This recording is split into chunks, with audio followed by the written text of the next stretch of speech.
Good morning, Library Land. Welcome to another episode of Cataloging the Culture here at the Dayton Metro Library. I'm your host, Dr. Karlos L. Marshall, here where we're seeking to raise and amplify the voice and visibility of Black men who work in libraries as well as individuals that volunteer in libraries as well. Today, we're bringing you a special edition where I'm joined here by Dr. Hank Benton III, who is a loyal library advocate, volunteer, as well as a Black author, and so many other things that he engages within his professional endeavors. So we'll talk about his just personal journey, his upbringing, being born and raised within this region, and his trajectory, and why he feels it's so critical to be an author and to create those unique experiences for library readers and young folks in general, but Black boys and young men specifically. So without further ado, to introduce Dr. Hank Benton, Henry, better known as Hank L. Benton III, was born and raised in Dayton, Ohio. Dr. Benton earned his BA in psychology from Ashland University, where he attended on a football scholarship. He earned his MS and PhD in counseling psychology from Tennessee State University. Dr. Benton currently is on the sports psychology staff at the University of Notre Dame, serving the student athletes to help enhance their mental health and mental performance. His continuous goal as an author is to promote Black joy through literature. Man, that's beautiful, brother. How you feeling this morning? Good, man. After that intro, that yes, good, sir. Yeah. You brought me out like Steve Harvey used to do. Yes, sir. Yes, sir, man. You know it. Gotta do you justice, man. Yeah. Appreciate you joining us on set this morning. Yeah, thanks for having me, man. Absolutely. So, just want to kind of start off by cataloging your journey and providing some historical background and contextual information. Being born and raised here, just tell us a little bit about your upbringing here in the Gem City in the greater Miami Valley region here in Ohio. Yeah, man. I tell people all the time, growing up in Dayton was the best part about my childhood, right? Really grew up in Trotwood, but it's all encompassing. So, grew up with both parents, brother and my sister. We all grew up together.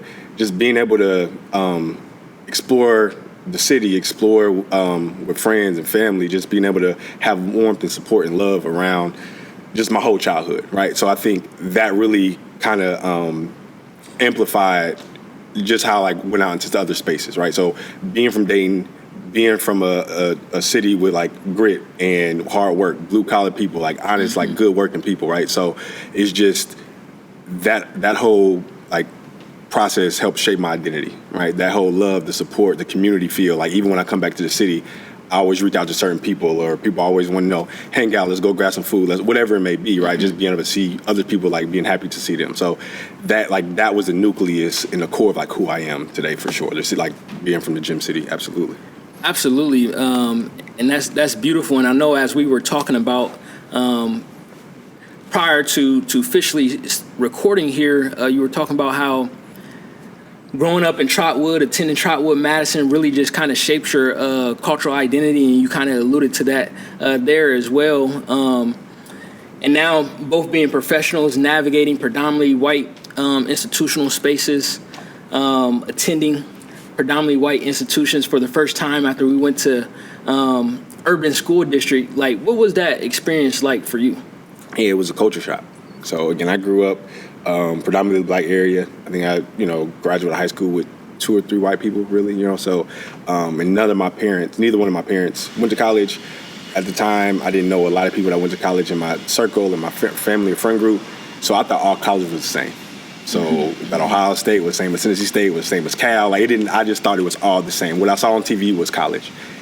And I get to college, and Ashland University is 2,500 students. Yeah. It's Amish country, right? I'm walking class and I see horse and buggies, again, which is just something I wasn't used to. Yep. And so having to navigate that was an interesting time for me, because that was also the time when a lot of social injustice was happening too. It was like the rise of the Black Lives Matter movement, and that's when I realized, okay, our societal viewpoints are different.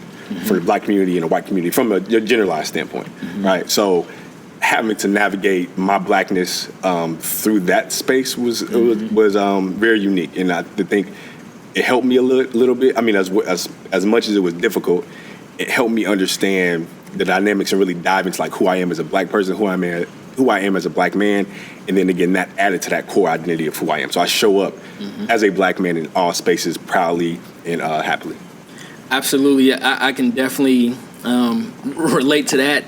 My freshman year going to Mercyhurst College, like I said, very small, private, religious school, battling college athletics, just navigating that space, became a father freshman year. So it was really just an identity crisis and understanding, who am I and what's my purpose and calling here.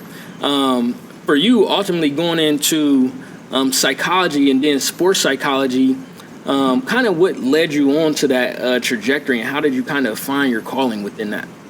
Man, what's interesting is initially I used to want to be a lawyer. Okay. Shout out to Claire Huxtable, by the way. That was why I wanted, and while we on the topic, RP, Malcolm Jamal Warner for sure.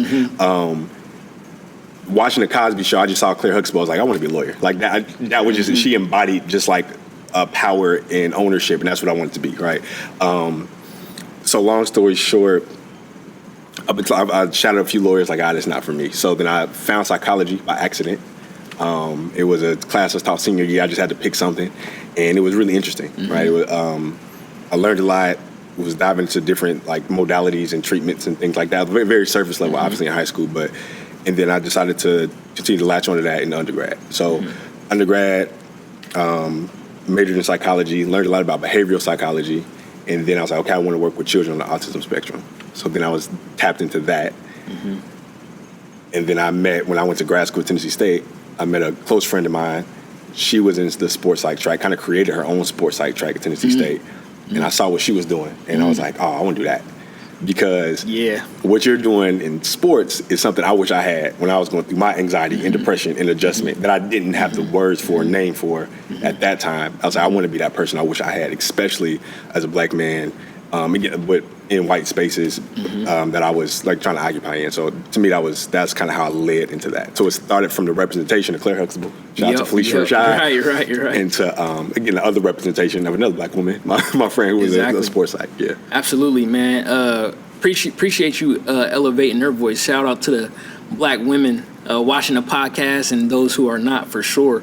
I want to dig in a little bit more to that, just around the psychological aspects and the mental and social emotional health and well-being of just young people in general, but specifically student athletes here in my department with community impact and engagement. We run an annual mental health symposium. This will be our second year. We'll be busing in students from the Dayton Public Schools, working with that. The first year that we did it was focused on a student athlete mental health symposium. Shout out to Robert Owens and his leadership on that. And we see a lot of various different students coming in from all of our school districts, a lot of Dayton Public School students, obviously. Obviously, we have a branch location in Trotwood as well. So just talk to us about what you're just seeing these days as we transition and learn more about Gen X students, and now we even have another generation starting to come in after them. What are you seeing from just students in general from a mental health perspective, and then student athletes specifically?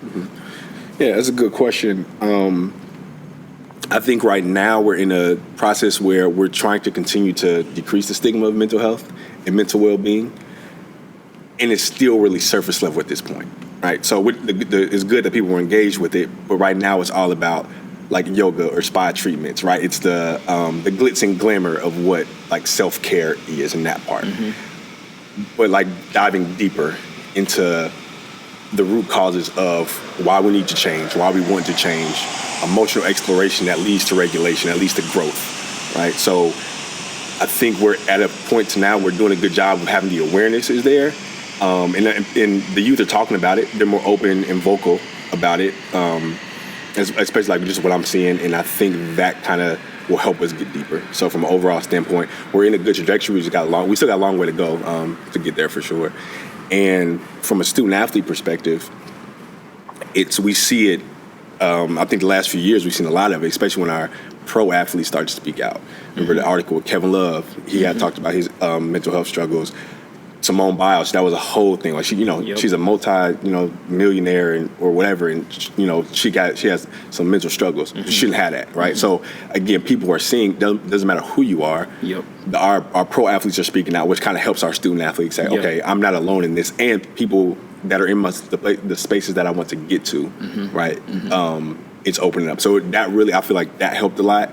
Seeing those athletes talk about it, and then also understanding like, my mental performance can be impacted by my mental health and vice versa. So I want to become this well-rounded individual to diversify who I am as a person, to help me just grow and expand, whether that's mental skills, mental performance, or overall mental health. That's so critical and important. I have a 15-year-old son, and the younger generation are much more acutely aware and open in talking about these things than I think even we were at their age. But I also want to talk about how this is transferable to the library. I kind of found my pathway and trajectory in libraries almost accidentally as well, coming from higher education and nonprofits and business development. But I think there's a lot of transferability in terms of what you're talking about to all sectors, including libraries. So I have a two-part follow-up question to you. The first being, we see a lot of patrons that come in and struggle with mental health issues, maybe even getting direct access to things, whether it's clothes or food. Here at the Dayton Metro Library, we also see a fair amount of unhoused patrons, but we're also working in a library profession in which I think, by and large, a lot of our workforce feels either unequipped or under-equipped to provide those sources. So the first part of the question is, what would be your recommendations to just library staffs and library leaders in terms of equipping frontline staff members? Because I know we were talking about you only even have 4 sports psychologists within your at the University of Notre Dame, which is a huge athletic engine. So y'all can't do it all. So how do you build capacity and equip other people, whether it's faculty, other staffs, and other departments to handle that? So let's just start with that first. Like, how do you equip staff members to handle some of these challenges? Yeah, I think as a therapist myself, sometimes, and probably all of us at some point can get stuck to this aspect of we've been doing it for a while, or we've been in school for a while, so we forget like this is not common knowledge or common sense, right? It's deeply rooted, and it takes some skill and some training, absolutely. So the best part about it is me and a colleague of mine, we got trained last year in mental health first aid. And what mental health first aid is, it's just what you said. It's like you don't have to be a clinician or a therapist, but it's just the understanding, the information, how to get connected to resources, how to deal with someone who may be having mental health struggles, whether that's like talking with them and getting them to the appropriate services. So I think to help equip other people, that's what we do in our department. So our athletic staff, any student-facing individual gets trained, and we always get good feedback from like, hey, this is great information. It helps me with the things I may be facing with my student athletes or my colleagues, right? So I think that would be a great way. And it doesn't have to be the mental health first aid specifically, but there's different trainings that just give people baseline knowledge to be comfortable with being able to get to the proper resources, especially if it becomes an immediate crisis or may become a crisis that we want to kind of try to prevent, try to have early intervention. So if we can get as many people just comfortable with the idea of mental health or being comfortable enough to have those conversations and don't feel like they have to panic in those moments, that really helps a lot. So that's the push, that's the charge. We're doing that currently. Man, no, I appreciate that. And that's something that I'm going to definitely look into and see how we can scale that across our workforce of almost 400 people, that mental health first aid training. So appreciate you providing that tangible nugget there, because I know that's a huge conversation across all libraries, but definitely our large urban metro libraries for sure. And then you also kind of mentioned this there briefly, but also the staffing piece, right? I know a lot of our staff members, because now they're providing a lot of these direct services, particularly our front line staff, that also wears on their own mental health as well. And I think as an organization, quite frankly, we've struggled to try to find that nuance on how do we How do we support them? What's the onus on the organization to provide those resources? What particular aspects of that is just the individual staff member themselves? And you engaging and interacting with student athletes on a daily, like, first, like, what's your own personal coping mechanism to find that appropriate balance? And then what do you think are some institutional approaches that organizational leaders can take? Yeah, it's stressful. You know, it can, it's a lot of work, right? Long days, long hours. And I think, honestly, for me, especially working within the athletic space, I enjoy watching athletes perform in their sport. I think that's my coping, right? Because they could be in my office and we can talk about 1,000,001 things, and they're really struggling and they're stressed and, you know, they're dealing with so much. And then they go out and do something that majority of the world can't do. Yeah. Right. In any sport. Even like being around, I know one of the things we do is play pickleball towards the end of the year with some of the student athletes. And even watching them play pickleball, you're just seeing the athleticism, seeing the joy. You are unique individuals. You're unique people, right? At a high level. So that like fills my cup because I get to watch that. I get to watch them develop that. I get to see the things they're working on, training on, the successes, the failures. I get to just see all of it in real time and then go back and talk about it in the office, right? So I can see back and forth. So that's a good part of it. And then you mentioned the second part of the question. Yeah, how can institutions just the institutional responsibility of organizational leaders to provide adequate resources and strategies to help alleviate some of those stressors, particularly for front-facing staff. And in your instance, I think you used the term student-facing staff. Yeah, I think so. I'm a very like values-driven person. That's kind of like how I like navigate my therapy sessions and therapy models. So even with that, I feel like from an organizational standpoint, is asking the people that are employed, like, to tap into what the organizational values as well as their individual values. And are they aligned? And if they're not, how do we align them? How do you realign your individual values to fit you? How do we organize, the values of our organization and industry? And through that, can we come with a solution that helps you be able to work in this environment, right? And I feel like that alignment is very important because through that value alignment, that helps me understand what do I need to do to refill. Absolutely. Because there's so many ways people refill, and it's not a one size fits all. But if you're not tapped into how you refill, taking a walk may not work for you. Right? Going on vacation may not work for you. So I know some people say, I'll go on vacation, I'll come back, I'm stressed, I got 1,000,000 emails I got to read. Right. So that wasn't a vacation, I'm thinking about that. That would be me. Yeah, man. So like it's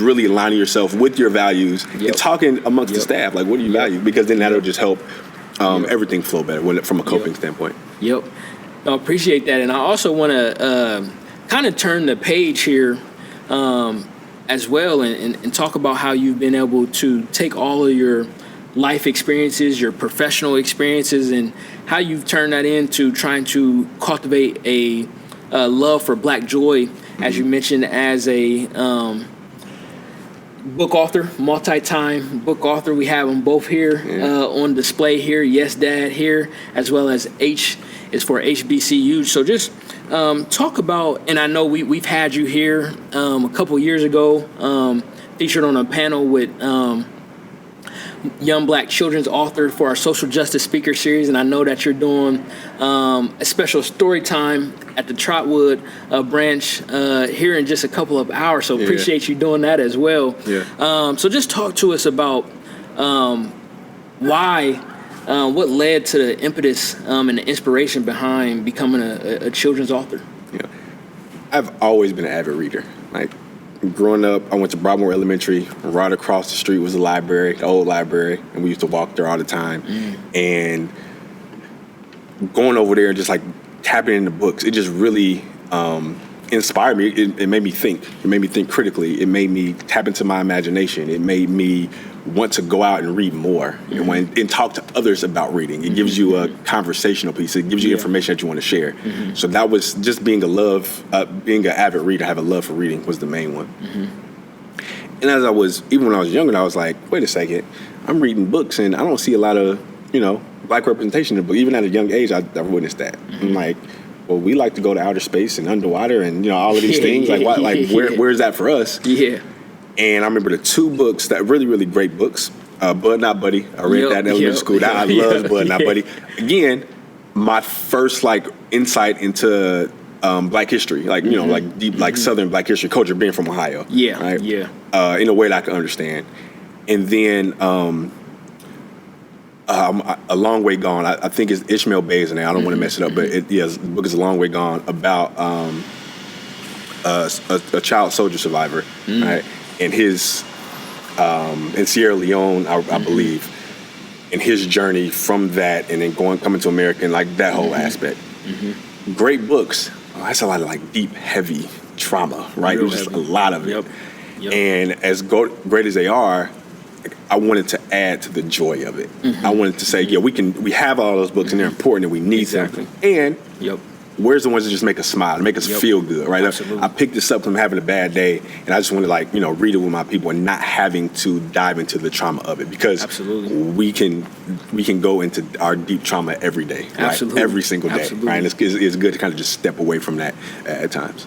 Absolutely. No, I appreciate you mentioning that. I know with our work with the Conscious Connect, we focus on that a lot, because a lot of times when we talk about culturally relevant and responsive texts, particularly when you're talking about Black texts and African-American literature, a lot of them are autobiographies or historical in nature. So bringing that joy is extremely important. So appreciate all the work that you're doing with your books, and look forward to seeing you do the story time later at Trotwood.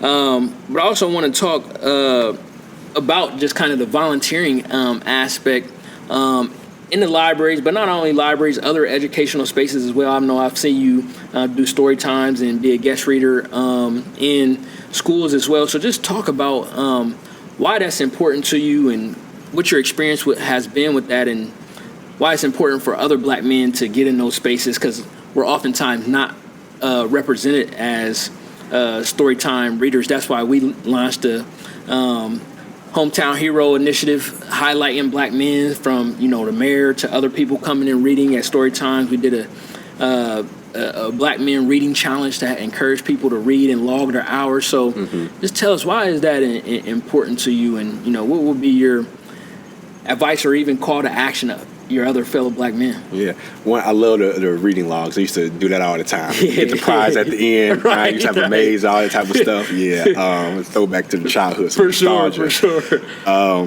Yeah, I think so.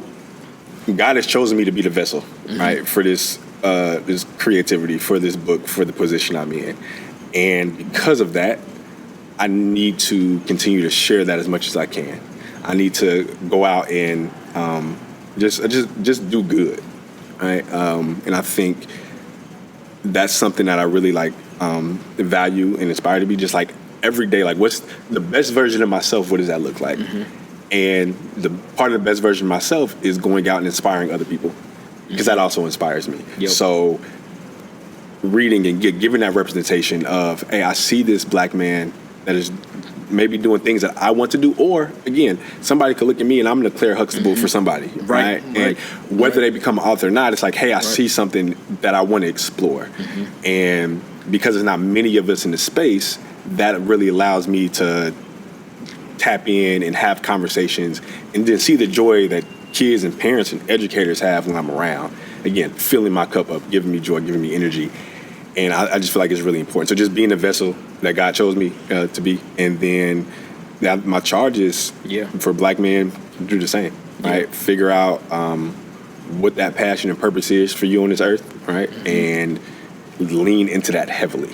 Because I promise, if you lean into that, the opportunities that come after are the icing on the cake, right? The people that you meet, the connections that you have. Again, we've got a bond now because of the speaker series a couple years ago. It's so many aspects. It's just about volunteering, giving your time, right? That's one thing that I feel like, even though it may be busy at times, I can choose time, right? I can I can block off, this is what I want to do with my time. It's a freeing experience too. So no, and that's so important, to have people tap into their passions, and having Black men show up. I know pretty much across every sector and irrespective or indifferent of race, predominantly people that are showing up to volunteer in these spaces are women.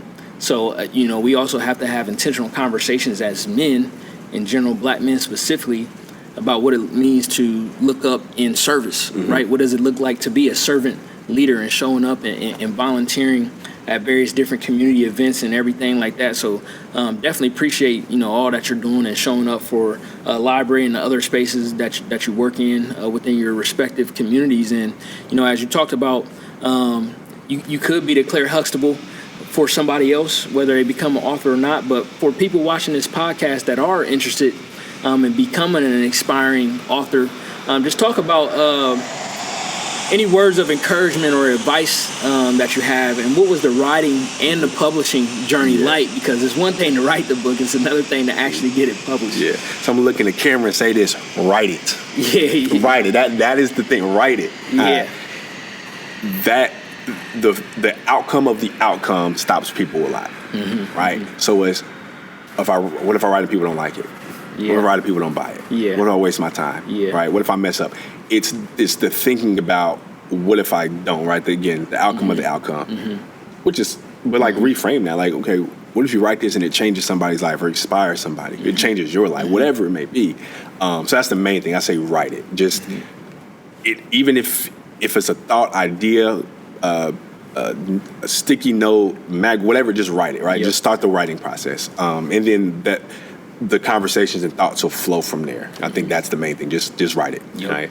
And as simple as that sounds, you're like, okay, literally just like write it down. So the publishing and all that process, right? Yeah. Fortunately, because I was in my PhD program at the time. Okay. So I did not have a lot of time for a lot. I was working on my dissertation and I was getting ready for internship, all this different type of stuff.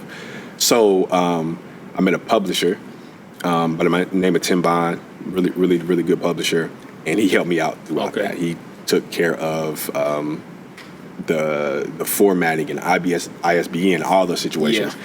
My dope illustrator, Jasmine, she brought the pages to life, right? Yeah. So I had a lot of support with that. So I didn't have to worry about like any of those things. So I do know some people do the self-publishing route. If you want to go into both, right? I feel like whatever works for you, do that piece. Either one is more so just insight on like what's best for me. How do I reach out to publishers? If you want my publisher, I would definitely give them to you. I'm not gatekeeping any of that. If you want my illustrator, I'll give it to you too. Right. Needs any insights like that for sure. Yeah. No, appreciate that. Yeah, I'm actually in the process of writing my first children's book. Actually, we've wrote the manuscript, and we are in that process. So, man, I'm definitely taking you up on that. Absolutely, that's what's up. Advice, man. And one of the last questions that I want to ask you is, I know obviously there's not a lot of Black men that are in the psychology space in general, sports psychology specifically. The same can be said for Black men in libraries, where Black men in libraries only account for 1% of the total population of individuals that obtain Masters in Library of Science degrees. So just, what are some strategies that we can take as a community, as a profession, to just increase the pipeline, to cultivate a pipeline, to both recruit and retain Black men in these spaces that were largely underrepresented, whether that's libraries or higher education or other spaces? Because it's one thing to recruit us, it's another thing to keep us there and to have a culture and climate that affirms our identity and our work and our value. So what are your thoughts on that? One, the overall aspect is systemic change, right? A lot of, and sometimes we want to talk about that as a society is, there's some, as Black men, there's some things we got to continue to like cheer up on and get better at, but really the grand scheme of things, it's the systemic issues that we face as Black men, whether that's, the, over marginalization in prison systems. It is, dying by the hands of police, right? All of these things that are happening to us that kind of keep us stifled or stymied in a way, right? So that continue to like vote for mayors and political leaders and things that can really help the community that put us in better positions, right? So from a systemic factor, I would say that, right? And then from a day-to-day things that we can do from the recruitment and advancement is just show the value in it, right? Like it's easy to tell people like, oh, we need more because these are the stats, but then really showing people why is that a value? Like why is Black men being in these spaces valuable? Yep. And that is value to whether it's children, whether it's other people in the community, whether it's adults, whether it's colleagues, coworkers. The value is, okay, this is why we're needed. And map it out, right? Yep. People ask me, okay, why am I needed in the sports psych space? This is why I'm needed, right? That I got to my PhD because my mentor told me, I need you to be a doctor. Yep. Everybody else was saying, you might as well just keep going. Yep. I was like, we might as well not. Like, it's the same process. Yep. But that need, he planted that seed and then showed me the value. Absolutely. Right? So it's like showing people the value and letting them give their agency and autonomy to choose that, right? Yep. Whether it's in higher ed, whether it's in, K through 12, whatever it may be, if we just show more people the value. Absolutely. Right? And then that to me is everything. Because we can't force people to do anything. Yep. And we can't change the system today. Yep. Right? That's a lifelong fight. Exactly. But if we show people the value while we try to change the system, that'll be a perfect marriage. Absolutely. Beautifully said. Mic drop right there. How can people connect with you and follow your work? Yeah, I'm very, very easy to find. With Deion say I ain't hard to find. Yep. Yeah, so you can either email me, henrysreadingcorner@gmail.com. Okay. I check my email pretty frequently. I feel like it's a real millennial thing. Yeah, right? yeah. Check emails a lot. My Instagram is Henry's Reading Corner as well. My personal page is Hank_3X. Right, Yep. if you can't find that. I just got on the TikTok wave, so Okay, I've been doing TikTok yep. thing, Henry Corner _ under there as well. So that's where I'm at. If you Google my name, emails and stuff will pop up from Notre Dame and all that type of stuff. So yeah, absolutely, absolutely. Is there anything else you would like to add? One, just appreciate you having me on. I love coming back home and one, just being home and getting refilling my cup, but also again using time to expand the brand and expand the goal. I would say the one thing I'll leave people with in general is something I've been thinking about a lot as the spaces I occupy. Lean into your Blackness, right? When I say lean into it, like be fully aware that when you're in a space, like being Black is a superpower, right? As much as people try to take it away, Black is a superpower. That is. I wasn't trying. That was a but yes, that is superpower. Superpower. No, appreciate that.